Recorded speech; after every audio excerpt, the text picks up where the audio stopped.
Welcome back to the channel, my 40K Scientist, where today we're going to be doing another list video. I'm going to be going over my current Tau army that I'm experimenting with. I've actually really liked this list a lot, and it's probably going to change at some point in the future, so figured even though everything isn't painted, I need to get the list out because it's going to change at some point. So it's a cardinal sin, and I'm very sorry. I am in the process of painting all of these Riptides and everything.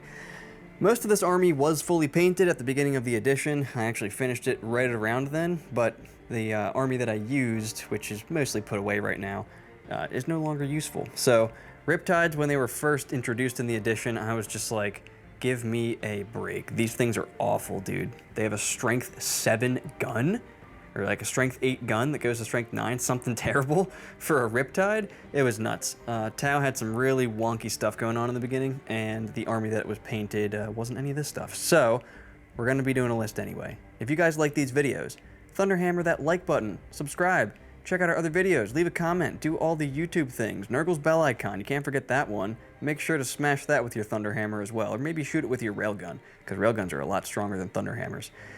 Anyway, guys, we're almost at 1,000 subscribers, and we probably passed it by this point, so holy crap, thank you so much. I don't know what's happening. The world is on fire, I guess. Or I've become a monkey's uncle. One of those two has happened. So, I can't believe that. We're going to be doing a giveaway at some point. So, I'll put out a video about the giveaway now that we've reached 1,000 subscribers, and you'll get more information at that point. So, thank you very much. Let's get on with the video. Here we go.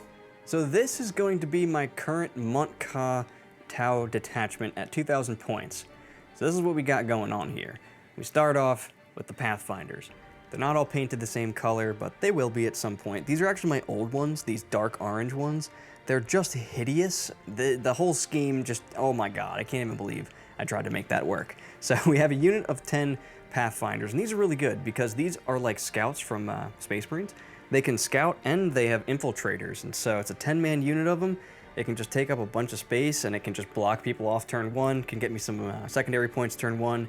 It can also scout backwards, so you can kind of put it in the mid-board if you want to, and then scout it backward behind some terrain, or scout it forward if you need to block people off. But obviously you can't get within 9 of the deployment zone, so just kind of depends, but really good unit just to be able to get you some points and be able to kind of just get in the way for you for your opponent there. Then we've got 3 units of stealth suits. If you're playing Tau, you don't leave home without 3 units of stealth suits. These things are amazing. They're 60 points apiece. They give you reroll 1s to hit and to wound.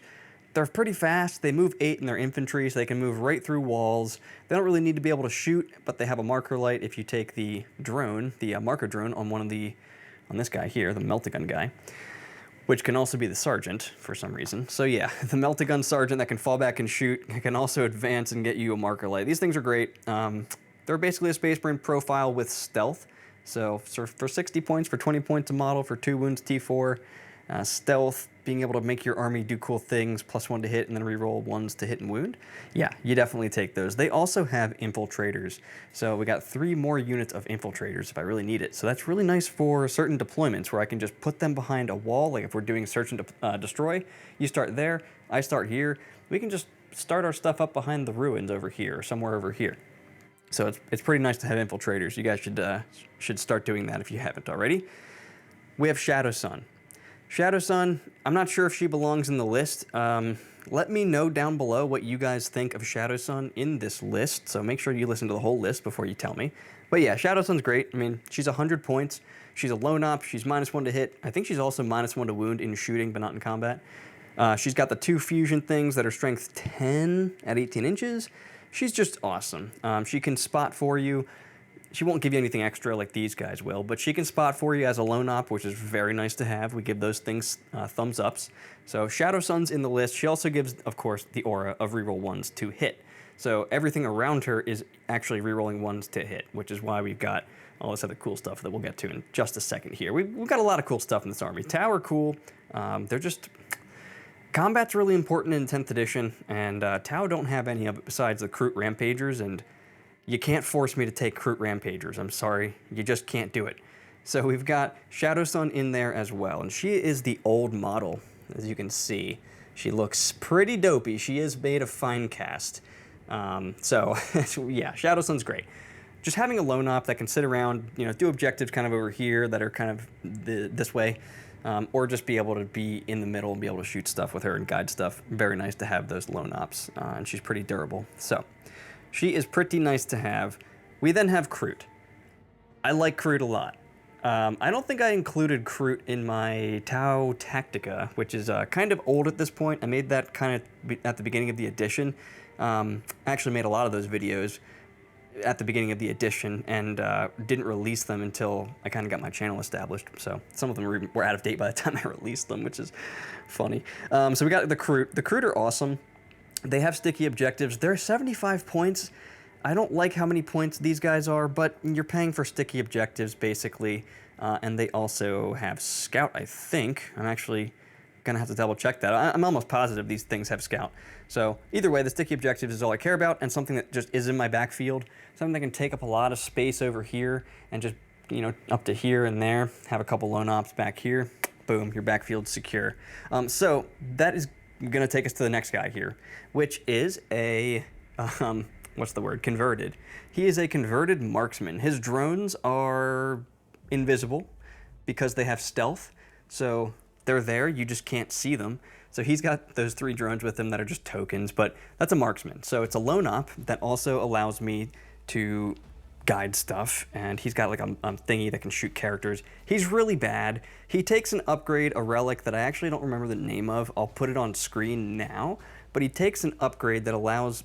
I pick an objective, and I will get +1 to OC against it. So, yeah, I just fumbled that real hard. But yeah, basically, he picks an objective, and then anything that's on the objective gets +1 OC, a friendly unit, as long as he's alive. So the idea here is that he picks an objective at the start of the game, and then hides behind a wall the whole game while also bubbling out the backfield. So that's what he does, and he does a pretty good job of doing that. But before we move away from this area, we'll talk about the Piranhas. You guys probably already know this if you play Tau, kind of the same way that you already know about these. Piranhas are pretty much auto takes. You have to take at least 2 of them. 3 of them is fine as well. That's what I decided to do. I took 3 Piranhas because they're just so good. They're 55 points. They have a fusion thing. So they have a Melt-A-Gun that's Melt-A-4. They battle shock stuff within 12 inches. You make them take a battle shock test.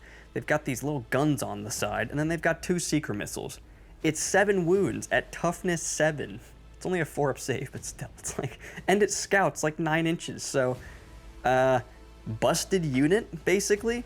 So we took 3 of those busted units, and these things are awesome because they can fly up to things and they can battle shock stuff. They can make you take a battle shock test, and if you take a battle shock test on your Land Raider and you fail it, well, now your Land Raider doesn't have Armor of Contempt, and it definitely dies.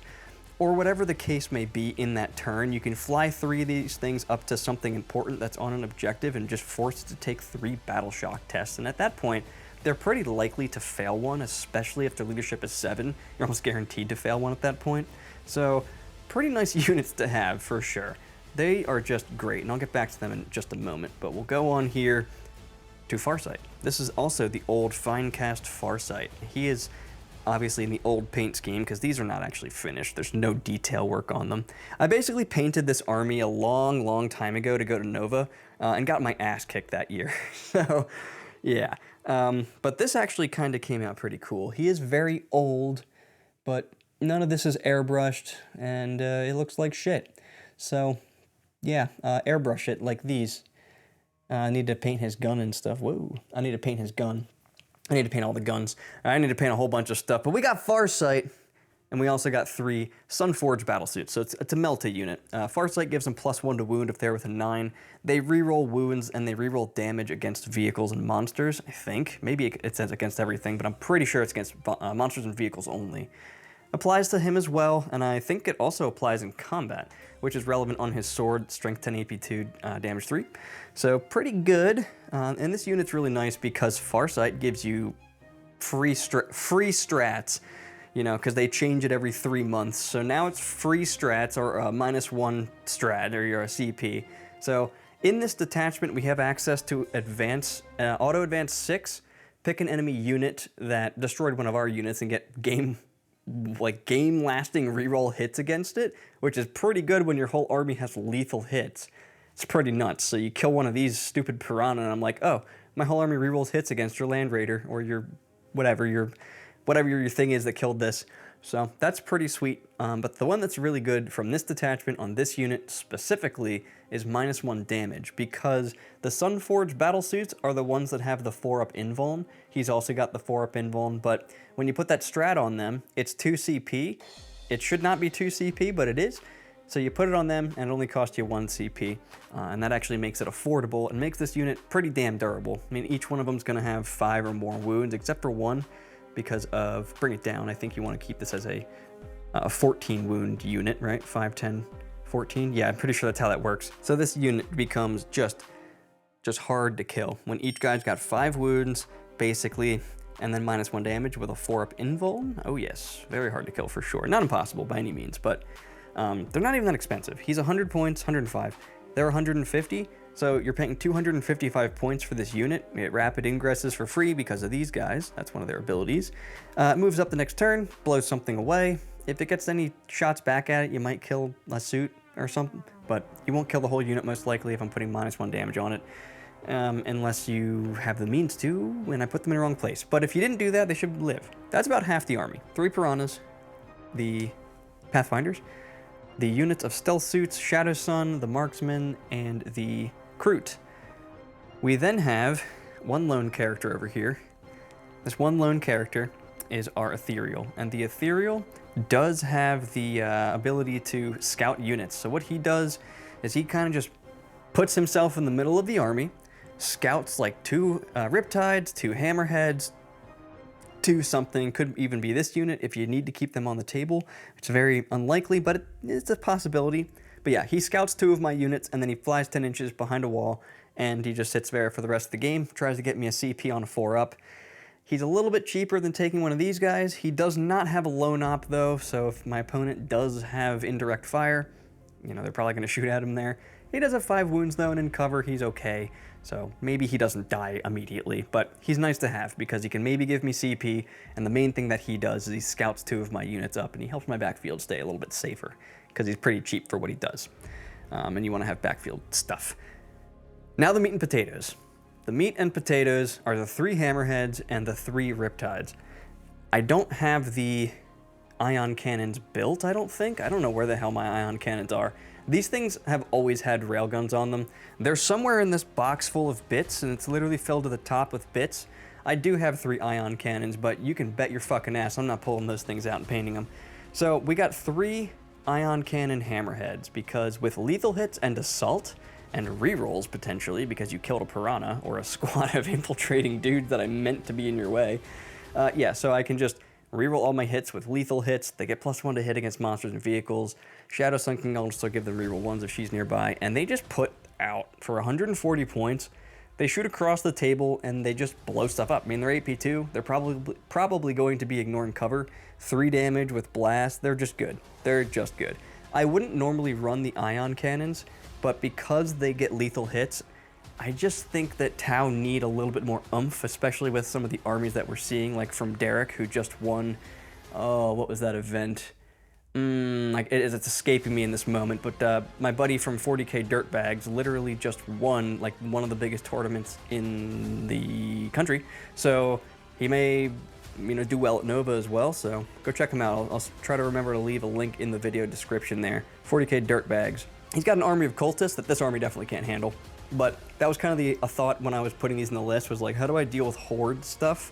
Well, strength 8 blast weapons that are going to be getting like 4 shots minimum, plus their blast, seem better than a single shot railgun. I've got lethal hits on everything. The Riptides can do a lot of damage against vehicles when they have lethal hits.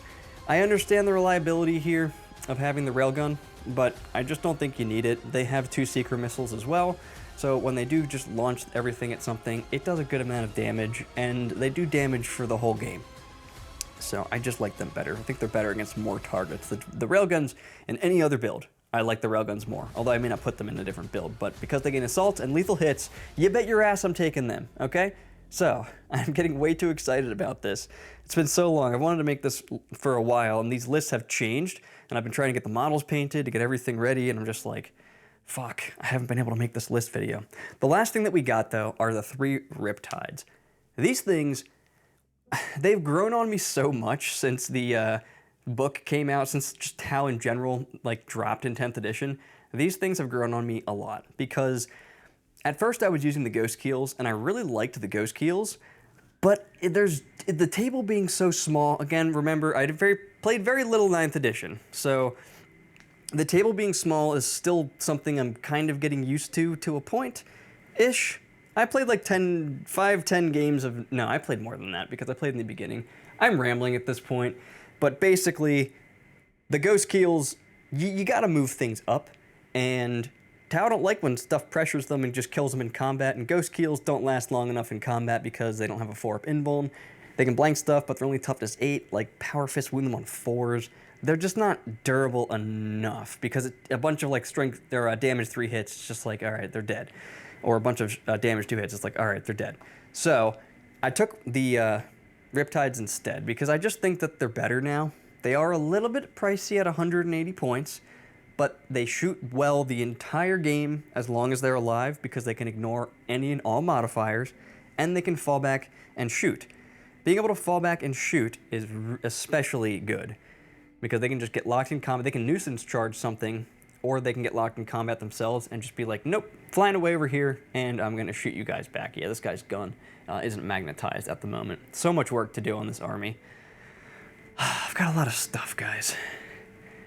This is stuff that isn't in my cases, and my cases are full. I've shown this before, but like, there's a lot. So, yeah. We got the 3 Riptides. They've all got the ion cannon. Yeah, the 12 shotgun's cool, but mathematically you're probably looking at more damage from the ion cannon to like almost everything, except for like a guardsman unit. Probably then the ion cannon does more. So yeah, the ion cannon's what we got. Riptides have just been terrible because they only get once a game dev wounds, which is really dumb to me.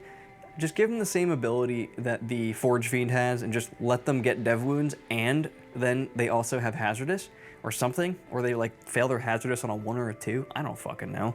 But like 6 shots once a game that can get dev wounds ain't cutting it. But they are 180 points, and they're toughness 9 with 14 wounds. They're fast as fuck, especially when they have assault, because this entire detachment gains assault, and I think only on the turns 1, 2, and 3. I don't remember if the assault lasts all game. I know the lethal hits only last until turns 1, 2, and 3, but the assault I think as well. So I kind of got off topic there, but yeah, the Riptides are awesome because they're durable enough for their points. We got a bunch of other stuff that kind of like pushes forward with the Piranhas. They got these guys infiltrating. They kind of do their thing and stay back. And this kind of stuff just kind of hangs around. This stuff sort of stages in the middle. And then when it hits hard, it hits really hard. It's going to have rerolls because of Shadow Sun or because of the stealth suits that guide it. And those lethal hits come through. And then when they're 4 damage lethal hits that are AP like 2 or 3 with ignores cover, or strength, or AP 2 with damage 3 here with ignores cover there, it starts putting damage through pretty quickly. And that's what Tau really lacked, was a way to get their weapons damage through, because they have so many weapons that are like strength 7 to strength 9. And while that's a good damage range, having like one fucking thing that goes above strength 9 isn't good. And so overall, that is what my army is. And it's kind of designed where the meat of the army here, which is the battle suits and the Riptides and the tanks, they kind of want to put the pressure up and shoot stuff off of objectives, because people are either going to go after one or the other of these 2 things. And when you've kind of got some other stuff in the way, it makes it a little weird to figure out exactly what to target. That's how I try to play with this. I think Tau are hard to play with personally, because they just miss out on an entire aspect of the game, and in this edition, that aspect of the game is quite important. They don't have any, like, we do it instead of combat, like jump, shoot, jump. They just don't fucking do anything in the assault phase, so they're hard to play. And I don't think they have enough guns to kill everything out there. But I really like what I've seen this army do. I can put the pressure up with these, and they can reliably get their damage through. And I ignore that cover. You take that AP2, you take that flat 3 damage, and I just keep putting wounds on you. You try to hit me back, well, these are nice 14 wound vehicles, so they're a little bit more than a Space Marine vehicle. They're a little harder to kill. The Riptides, you try to put them down, they are also 14 wounds, and they've got that 4-up invul and the 2-up save. If they're in cover, they're also hard to put down. You get into combat with them, the Riptides, they can fall back and shoot. They're OC4, they become OC5 because of this guy. So there's just some really cool things that the army can do. It's able to just kind of be everywhere, and it does a lot of the stuff that I prefer armies do. Like, it keeps my backfield safe because I've got a couple of lone ops and I've got these guys. It's got a lot of secondary stuff. It's got these. It's got all my my stealth suits, those lone op characters potentially as well, and then this guy, which is not a lone op. But you have these as well for turn 1 to just fuck your opponent over, or to try to get you some points depending on who goes first or second and where they need to be, and so on. And so it has a lot of aspects of an army that I like. It just doesn't have any combat, which sucks, but you know, Tau never had any combat. But I think that is going to do it, my little communists. We are going to wrap this video up, so if you guys like my list, or if you hate my list, I guess, let me know down below. Let me know what you would change. Let me know if you like the paint scheme. I know it's not finished. Yeah, just talk. Talk down below. Make sure to thunderhammer that subscribe button. Check out our other videos. Hit Nurgle's bell icon. Leave a like, comment, all the things. Do all the YouTube things. I probably said one of them twice even there. So yeah, pick up your railguns, do the things, and I'll see you little communists in the next video.